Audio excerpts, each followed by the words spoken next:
పుల్లటి త్రేణుపులు రావడం, ఛాతీలో మంట, త్రేణుపులతో గొంతులోకి ఆహారం రావడం, ఇవన్నీ ఎసిడిటీ లక్షణాలు. ఈ సమస్యను తగ్గించడానికి చాలా మంది యాంటాసిడ్ టాబ్లెట్స్ ని వాడుతుంటారు. అవి ఎక్కువగా వాడితే విటమిన్ B12, కాల్షియం, ఐరన్ లోపిస్తాయి. కాబట్టి యాంటాసిడ్ మందులతో కాకుండా ఆయుర్వేద చిట్కాలతో ఎసిడిటీని తగ్గించుకోండి.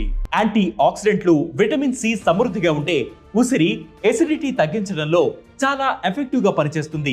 భోజనం చేసే ముందు ఉసిరి పొడిని నీటిలో వేసుకుని క్రమం తప్పకుండా తీసుకుంటే కడుపులోని pH స్థాయిలను అది కంట్రోల్లో ఉంచుతుంది.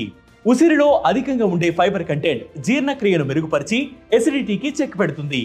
ఇక భోజనం తర్వాత సోంపు తినడం వల్ల కూడా కడుపు ఉబ్బరం, గ్యాస్, ఎసిడిటీ వంటి సమస్యలు తగ్గిపోతాయి. వేడి నీళ్లలో సోంపు వేసుకుని రోజు తాగితే ఈ సమస్య నుంచి ఉపశమనం పొందవచ్చు. ఎసిడిటీతో పాటు వికారం, అజీర్తి వంటి సమస్యలు ఇబ్బంది పెడుతుంటే కాస్త అల్లం టీ తాగండి. లేదంటే ఎండబెట్టిన అల్లం చూర్ణానికి చిటికెడు పంచదార కలిపి నోట్లో వేసుకోండి. అల్లంలోని యాంటీ ఇన్ఫ్లమేటరీ గుణాలు గ్యాస్ట్రిక్ యాసిడ్ స్థాయిలను నియంత్రిస్తాయి.